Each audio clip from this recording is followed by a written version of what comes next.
Welcome everybody. This is VI Series. VI Series is a new initiative that shares video interviews with sector leaders on their response to COVID-19. I hope you enjoy it. Welcome everyone to VI Series. Brendan, thank you very much for your time. Oh, thank you for inviting me to be on Austrade's VI Series today, Faisal. It's a great honour and pleasure. As you know, I think very highly of you and what you do for the education sector in Australia. Great. So, Brendan, let me start with this. First of all, how did you get into this business? How did you get into the education business in general? Well, how did I become an educator? Well, many years ago when I was growing up and probably a bit younger in the 1990s, I was involved in training and mentoring and the like, and then I moved into the education sector in a more formal way.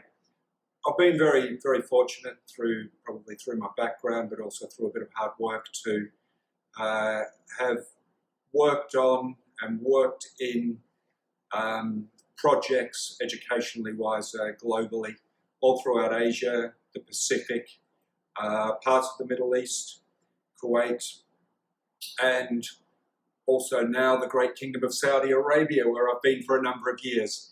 And people, I do use the word Great Kingdom of Saudi Arabia to describe this nation. As mentioned, I've been to many places, I've worked in many places. This great kingdom is the most educated place that I've been to. It's the politest, it's the friendliest, and it's also the safest. And I will say, really good food as well.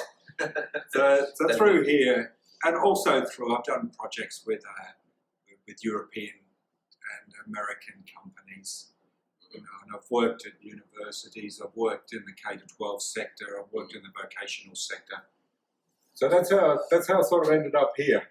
So, COVID-19, this is the word that is out there. So how did Saudi respond to COVID-19? From your experience, since you've been working here and you're an education expert, and maybe we can have it from the education perspective. In my role to help and contribute to the kingdom, what I'm going to say through here represents my opinion and my thoughts, not necessarily the kingdom's or my current employers. But the great Kingdom of Saudi Arabia was very well prepared. It's been forward thinking for a number of years, not only in the education sector, but multiple sectors. The kingdom is fortunate that it has a centralised system. I know there's a lot of debate around centralisation and decentralisation to be able to account for or perhaps cater for differentiation, both in students and location and context. But in this situation, it's been fortunate. The kingdom has IEN, which is IEN.edu.sa, which is the Kingdom's National Education Portal. That incorporates an LMS, CMS, virtual school, and INTV, among a huge range of other resources that has enabled the Kingdom to continue providing quality education for students in the K-12 sector. It's really impressive. Across all curriculum areas, just so people know, all Ministry of Education curriculum is delivered in Arabic language, apart from the English language curriculum, the English language being the subject. Great. I mean, this is great feedback, and I really appreciate you providing this. It's fantastic. One last question about opportunities for Australian companies during this pandemic in Saudi Arabia. Your thoughts? What do you think? What should they do? Maybe you can provide them with some comfort.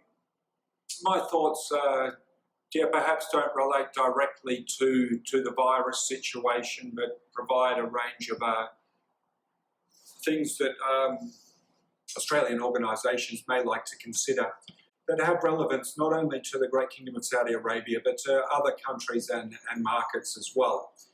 In the pre-K-12 sector in the Kingdom, they are encouraging private investment, private engagement, not only internally but externally.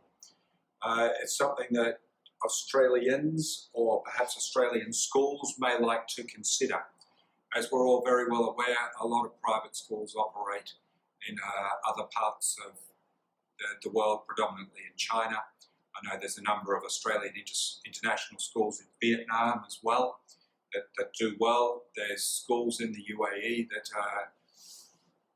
operate in partnership with the Queensland Department of Education. Perhaps partnership's not the right word, support might be a better word. And there could be opportunities in this sector. Now, ACARA, the Australian Curriculum Authority, has also been involved here previously.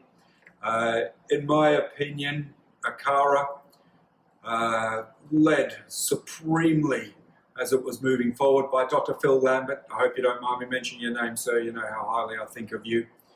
You know, is probably the most comprehensive curriculum, available worldwide in terms of resources. Australia is fortunate with that. Perhaps there's opportunities there for them to further opportunities there. I know at the present time, ABC TV. I used to watch a bit of the ABC when they had TV programs like Bodyline, back the cricket series against England back in the 1930s, and also other series like Blue Murder. Have got a huge range of educational resources. K-12 sector, Australia has a huge range of contemporary and proactive education and ed tech organisations, but they need to ensure that their product aligns with whatever market they're entering. In the KSA, for example, okay, you can have a look at the Saudi Vision 2030 and also the National Development Plans, which are 5-year plans. They're available, and see how you can align and complement it. You don't want to just come in here and try to sell something. You need to be able to demonstrate partnership and collaboration and a return on investment to any partner that you enter the market with.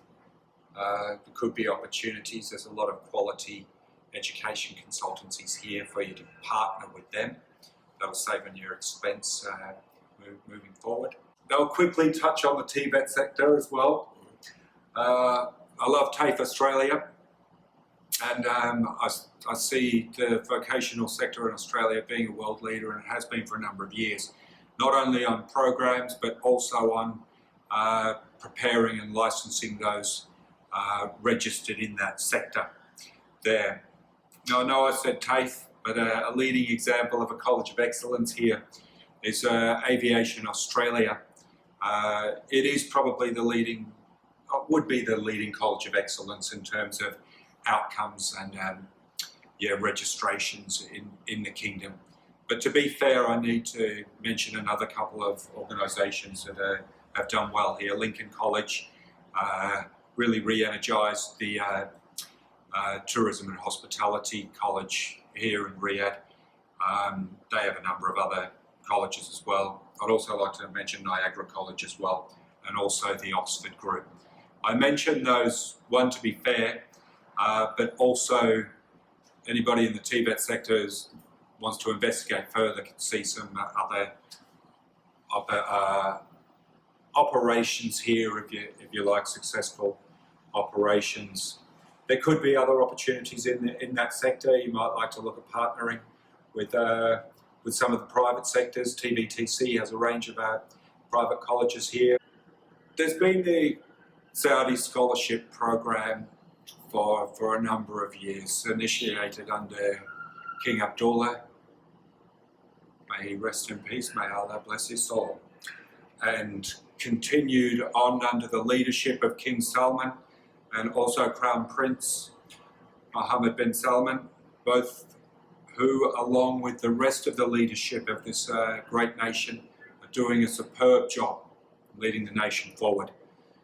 and providing opportunities for Saudi Arabians. Saudi has a population of approximately 65% of the population is under the age of 25, and they see education and training as a key component to providing opportunities for the young who are the future of this great nation. And there are scholarship opportunities, and I know that lots of Australian tertiary education providers, universities have welcomed quality Saudi students to their campuses for 15 plus years now. However, over the last couple of years, it's probably changed a little bit where they're seeking targeted areas for their scholarships to meet their manpower needs here.